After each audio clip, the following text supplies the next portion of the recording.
In this lesson, we're going to work with the fixed motion effect, except this time we're going to do more than simply change the scale of a clip or position it in the frame. We're going to animate scale and position. So let's go over to Working Files, go down to Projects, and open up 1301 Animating Motion. I've got a couple of sequences already set up for you here. We're going to start with this picture-in-a-picture thing. If you worked with the picture-in-a-picture lesson, then you've already seen this. We left off that lesson pretty much like this, where they just pop on screen. I want them to come on more gradually, and I'm going to use the motion effect to do that. We'll start with this one on top here, which I think is this clip here. I'll click on that and click on the eyeball and see if that is. Yep, that's the one we want. I want it to take about 2 seconds to appear on screen. We're going to scale it down to nothing and to bring it up to its current size there. So I want to go for the beginning here. It's about 109 and go to about 2 seconds in, which would be 309 or something like that, right around there. Let's just open up its effect controls here and open up motion, and I want to keyframe scale. Now, usually when you're working with something where you've changed the scale, changed the position, be it the motion effect or other effects that put things in motion, you usually want the first keyframe to be the place where you end up, kind of backwards thinking, but it's easier this way if you get things all settled down and put a keyframe there. So I want to set the scale right there, 3 seconds into the sequence, 2 seconds into the clip. So I'm going to just keyframe scale there, like that. Puts a keyframe there at that scale. Now I want to go back to the beginning of the clip, right about there. I can use the up arrow key to go there. Now the up arrow works here only because this track is on and this frame clip is the exact same length as the one on top. Since this is not selected, it wouldn't normally line up there when I press the up arrow. If you have a bunch of clips that are on different tracks and you don't have them selected like this, you don't have the header showing up like that, then you can hold on the Shift key to navigate amongst all the clips. At any rate, here we are at the beginning of this clip, and I want to set the scale here to 0. So I just drag this to 0, and that automatically sets a keyframe for that image. We'll deal with the frame later. So let's watch that. Here it comes from nothing to there. That works exactly the way we want. Now before we do the same thing with the frame, I want to use keyframe interpolation here to have it go more smoothly, have it ease out and ease in. If you looked at the keyframe interpolation lesson back in Chapter 9, then you know how to do this. You just right-click on this first keyframe and choose Ease Out, because we're easing out of that keyframe. Then right-click on this one and choose Ease In, because we're easing in. And now the motion will be a little more natural. It starts slowly, and then works up, and then slows down at the end. That's a good thing.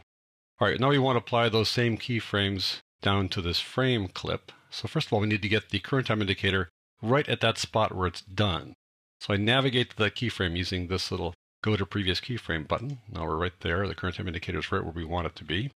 Go down to Frame, open up its motion effect, and keyframe its scale. But here we've got 2 scale items because it's not uniform, so I keyframe that and keyframe that. Okay. Now we need to go to the beginning of the clip, which we can do with the up arrow key here twice, because we first go to the beginning of that clip down there. There we go, back at the beginning. Now we need to set these guys to 0. Zip. Zip. And now things should scale up, but they might not scale up smoothly equally because we don't have keyframe interpolation here yet. Let's just see what happens. See how they sort of shift around there? Now we need to put keyframe interpolation for these guys. So I want to select the first 2. You can apply keyframe interpolation to more than 1 keyframe at a time. So I'm going to marquee select them by just dragging a marquee around them. Right click on them and go Ease Out. Marquee select these guys by dragging a marquee and right click on them and go Ease In. Now let's see if they work together. There you go, as predicted. Good. Let's move on down to this one here, this clip right there, which I believe is this one. Let's check it out. There you go. That's what we want to see. I want it to come on as this one comes on, but start a little bit later. So let's see here. We got that guy about there. So I want it to start here right around 210. So let's go to 410 for its finish. That's where it'll be done. You always go where its finishes first, right? So click on that one to make it active. There you go. Check it out again. Make sure it's the right one. There you go. I want it to be active. So I want to set the position for this one, not the scale. We're going to have it slide in from the left-hand side here.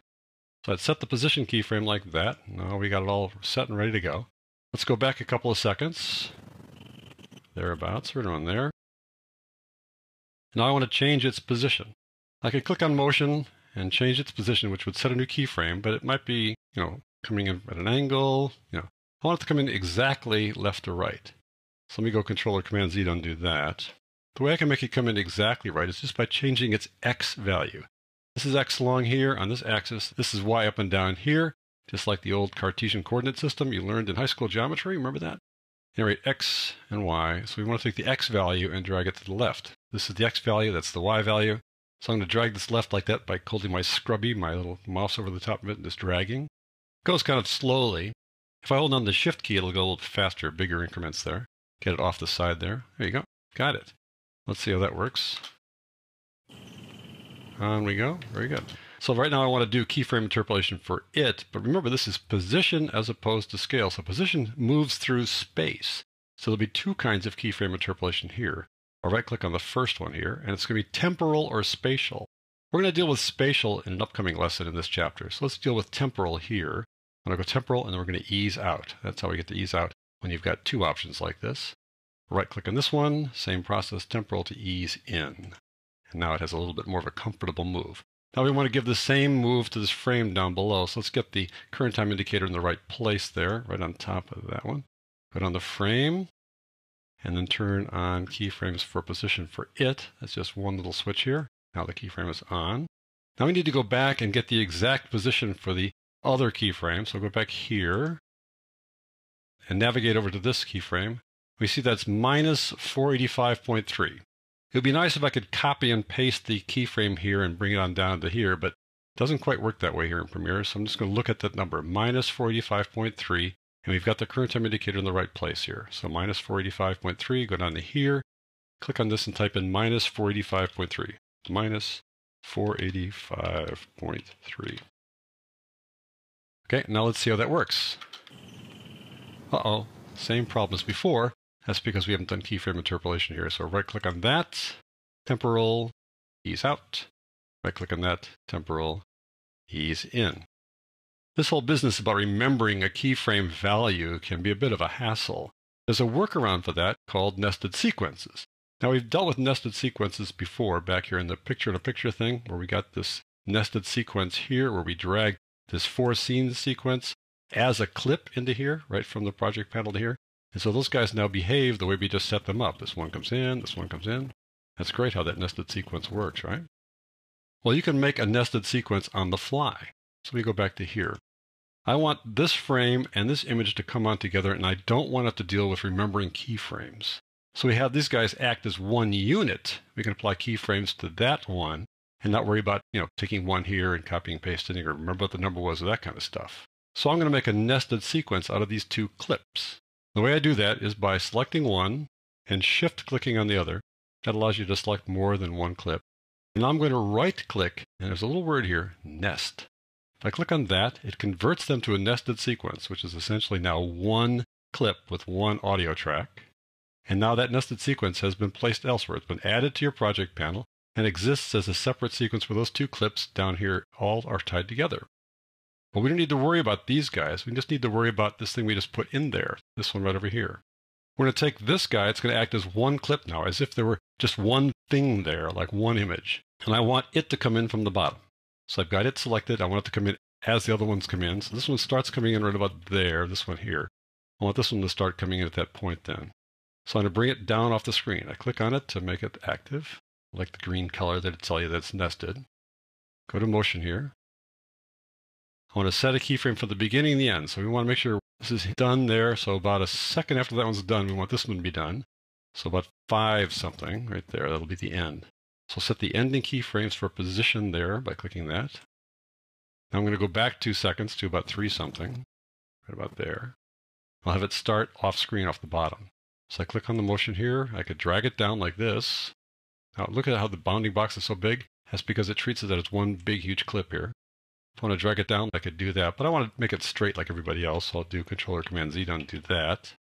Instead, I'm going to drag it down. So X is here, that's left and right. Y is down here, so I'm going to drag it down, right? So you'd think you'd go left to go down, but it's backwards over here. So we go right to go down off the screen there. There we go. And that sets a new keyframe there. So now I'm going to right click here and go temporal, ease out. Right click on this one and go temporal, ease in. Now I've got all 3 of these guys working together. Let's see how they behave. Here we go.